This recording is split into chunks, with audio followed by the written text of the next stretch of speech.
Na, sveiki, kaip gyvenate, čia Kotaro, o šiandien balandžio 29 diena pas mus Japonijoje dabar, na, 3 valanda nakties, kaip visada, o būtent šiandien aš kalbėsiu apie savo narystę YouTube kanale ir dar mano gido darbą Japonijoje. Nu, pirmiausiai apie narystę. Na, būtent tai pradėjau 2023 metais, na, prieš 2 metus. Ir nuo to laiko, na, būtent savo narystėje yra, kaip sakyti, 3 grupės. Nu, pigiausiai tai yra galbūt 3 eurai ir po to galbūt 4 eurai ir daugiausiai tai 7 beveik. Nu, bet, yra 3, bet dabar aš galvoju, na, būtent aš jau nusprendžiau, kad nuo gegužės, būtent gegužės bus tik viena. Ir tai kainuos 5, teisingai tai 4,99 eurai. Na, beveik 5 eurai. Ir jeigu sumokėsi, tada, na, jeigu moki, tada 5 eurus, tada galite žiūrėti visus video narystėms būtent, skirti narystėms. Nu, dabar tik, nu, kol kas, ne kol kas būtent, tik, jeigu moki daugiau nei 3 eurai, ne 3, 4 eurai, 4 eurus, tada galima žiūrėti video skirtus narystėms, bet nuo gegužės visi savo narystės nariai galės žiūrėti visus video, kurie būtent skirti narystės nariams. Na, tokia pokytis būtent bus nuo gegužės. Nu, jo, todėl 5 eurai. 5 eurai per mėnesį. Ir, na, jau yra video, filmukai galėsite, na, žiūrėti, kuriuos jau skūriau ir įkėliau. Ir nuo gegužės, nu, žinoma, įkelsiu, nežinau, kiek dažnai, nu, kol kas aš turiu materialus ir man reikia sumontuoti būtent. Ir bus bent 3-4 video, aš manau. Arba, nu, jeigu turėsiu daugiau laiko, tai daugiau įkelsiu, nu, taip tikiuosi. Na, bet jau yra daug video būtent tam narystėje. Na, tai viskas apie narystę ir po to dabar apie gido darbą. Nu, būtent aš jau nuo praėjusių metų pabaigos aprodau lietuvių turistus po Kyotą ir Osaką. Na, jau buvo kelios grupės ir aprodžiau po Osaką ir Kyotą. Na, ir iki dabar būtent tai kainuoja 95 eurai už vieną žmogų. Na, per vieną dieną. Už kiekvieną žmogų kainuoja, na, kol kas 95 eurai, bet ir vaikai tai nemokamas, vaikai iki 15 metų tai nemokamas. O nuo kito karto, na, tai todėl nuo gegužės, nu, ir bus truputį pakeisiu, na, būtent truputį pakeisiu dabartinę sistemą. Nu, dabar kainuoja 95 eurai, bet nuo kito karto kainuos 100 eurų už vieną žmogų per dieną. Ir antras irgi 100 eurų, bet nuo trečio asmens tada kainuos 50 eurų per dieną. Už vieną žmogų 50 eurų per dieną. Nuo trečio asmens. Jeigu turite, jeigu bus grupė, tada, pavyzdžiui, pirma, antras žmogus, kiekvienam kainuos 100 eurų, bet nuo trečio asmens, atsiprašau, aš net ketinau būtent tai padaryti. Nuo trečios, tada trečio būtent 50. Jeigu yra trečias arba ketvirtas, penktas žmogus, tada bus kiekvienam kainuos 50 eurų per visą dieną. Jeigu bus 4 žmonės grupėje, tada kainuos 300 eurų. Tokia sistema bus. Aš būtent, iki šiandien būtent darau gido darbą už 95 eurus per dieną, už vieną žmogų. 95, tai labai keistas skaičius, Bet tai dėl to, kad 95 eurai kainavo tada 15 000 jenų. Todėl, taip kainavo, bet nuo kito karto bus 100 eurų. Todėl lengvai galima sumokėti, jeigu sumokėsi grynais. Būtent iki šiol visi sumokėjo grynais arba per PayPal. PayPal galima sumokėti. Kalbėsim apie tai. Būtent apie tą kainą, būtent neįskaičiuoja maisto ir transporto bilietų, neįskaičiuoja. Apie maistą ir transporto bilietus, tada kiekvienas būtent pirks. Ir aš irgi būtent pats sau pirksiu. Todėl tai neįskaičiuoja. Tik už gydą 100 eurus kainuoja. 100 eurų. Ir būtent apie vaikus, tai iki 15 metų tai nemokamas, bet jau nuo 16 metų kainuos normaliai. Už kiekvieną tai 100 eurų. Ir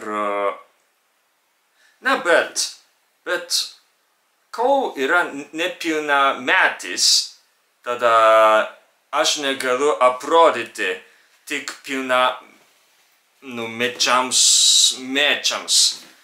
be tėvų, arba be suaugusiųjų, nes nepilnametis, Nepilnametis tai iki 18 metų, todėl nuo 19 metų aš galiu aprodyti be tėvų, arba be suaugusiųjų, bet iki 18 metų tai be tėvų, be suaugusiųjų aš negaliu aprodyti. Ir ką daugiau kalbėti reikia? Apie gydą. Būtent apie mano gido darbą, būtent aš aprodysiu, bet ne tik aprodyti, bet jeigu norite planą, tai aš pats galiu skurti jums planą, kelionės planą. Pavyzdžiui, aš pirmiausiai paklausiu, kokias vietas nori aplankyti. Ir tada aš pagal tą norą aš skursiu planą. Tokiu būdu visada aš tai darau. Ir dar jeigu norite kažkokią konsultaciją arba patarimų, todėl galima kalbėti. o būtent apie konsultaciją. Aš negaliu tik konsultuoti. Jeigu norite tik konsultacijos, tai aš negaliu, atsiprašau. Bet jeigu esate mano narystės nariu, tada aš galiu nemokamai tik konsultacijos irgi. Konsultacija. Bet jeigu nenariu, tai atsiprašau, aš negaliu tik konsultacijos daryti. Negaliu. Ir mano gidų darbe būtent įprastai aš aprodau miestą, bet ne tik aprodyti. O jeigu norite kažką pirkti Japonijoje, tada aš galiu parodyti, kur, kaip sakyti, aš galiu pasakyti, kur reikia pirkti. Pavyzdžiui, iki šiol buvo klientai, kurie norėjo pirkti droną ir dar tai vadinasi akinis, aš pamiršau žodžio, atsiprašau. Žiūronas, atsiprašau, žiūronus. Buvo klientai, kurie norėjo pirkti žiūronus arba droną. Ir aš būtent su jais ėjome į parduotuvę, tinkamą parduotuvę ir padėjau kalbama lietuviškai, išverstama nuo Japonijos į lietuvių, būtent paaiškėjau apie produktą lietuviškai, paprastai išverčiau būtent į lietuvių. Ir tokiu būdu padėjau. Ir jiems, man atrodo, kad patiko labai apsipirkimai. Aš taip tokį dalyką irgi galiu. Jeigu norite pirkti kažką Japonijoje, tai aš padėsiu. Aš parodysiu, pavėsiu parduotuvę, į parduotuvę, tinkamą parduotuvę, gerą parduotuvę ir galite pirkti. Ne tik aprodyti miestą, lankytinas vietas, bet irgi galima padėti pirkti kažką Japonijoje.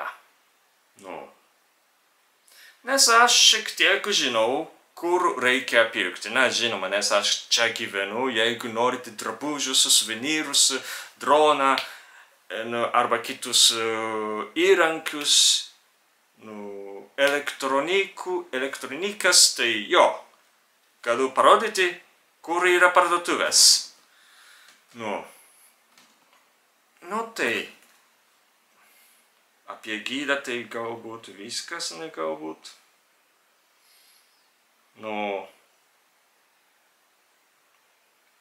Jeigu norite daugiau žinoti apie mano gidų darbą arba narystę, tai paprastai parašykite komentaruose arba asmeniškai galite parašyti Instagrame arba Facebook'e arba e-mail'e,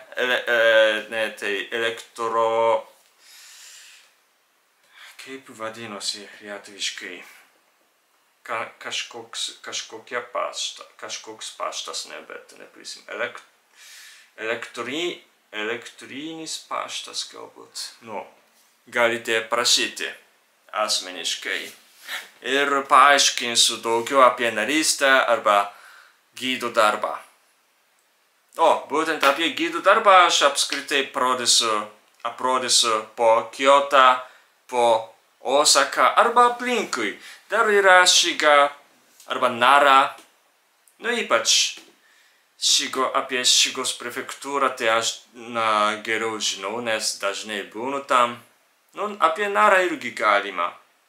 Ir Kobe būtent yra miestas, Kobe miestas irgi, jeigu norite, tai kol kas apie Tokiją arba apie kitus miestus tai nedariau ir būtent nėra jokios kalbos apie tai, apie Tokiją. Nu, nes man reikia irgi važiuoti, tada jums reikės sumokėti už tą transporto bilietą man, nes tai man toli. Todėl, apskritai daugiau tai kainuos, tik turtingi žmonės gali, man parašyti apie Tokijo gidą arba kitų miestų. Pavyzdžiui, Okinavoje irgi galima, aš galėčiau, bet tai labai toli. Na, gerai, apskritai apie Osaką, Kyotą, Narashigą ir taip toliau. Jeigu norite įprastų vietų, tai aš galėčiau parodyti. Mano gido darbe apskritai mes važiuosim tik autobusu arba traukiniu, nes aš nemoku vairuoti. Atsiprašau, labai atsiprašau, aš nemoku vairuoti mašinos, todėl, apskritai mes važinėsim traukiniu arba autobusu. Todėl bilietų tai visada reikės. Atsiprašau, ne? Bet kažkada galbūt turėsiu pažymėjimą, vairuotojo pažymėjimą, kažkada. Na, gerai, tai viskas. Jeigu turite klausimus, tai parašykite komentaruose arba asmeniškai parašykite Instagrame, Facebook'e, pašte ir taip toliau. Viskas. Iki.